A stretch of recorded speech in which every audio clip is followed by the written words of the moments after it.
ರಾಜ್ಯದಲ್ಲಿ ಮಳೆಯ ಅಬ್ಬರವನ್ನು ನೋಡಿದ್ವಿ. ಇನ್ನು ನೆರೆಯ ರಾಜ್ಯ ಮಹಾರಾಷ್ಟ್ರದಲ್ಲೂ ಕೂಡ ಮಳೆ ಅಬ್ಬರಿಸ್ತಾ ಇದೆ. ಮಹಾರಾಷ್ಟ್ರದ ಪಶ್ಚಿಮ ಘಟ್ಟಗಳಲ್ಲೂ ಕೂಡ ಧಾರಾಕಾರವಾಗಿ ಮಳೆ ಆಗ್ತಾ ಇದೆ.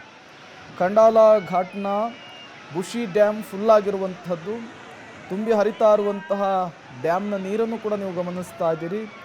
ಜೀವವನ್ನು ಕೂಡ ಲೆಕ್ಕಿಸದೆ ಜನರು ಮಳೆ ನೀರಿನಲ್ಲಿ ಮೋಜು ಮಸ್ತಿಗೆ ಮುಂದಾಗಿದ್ದಾರೆ.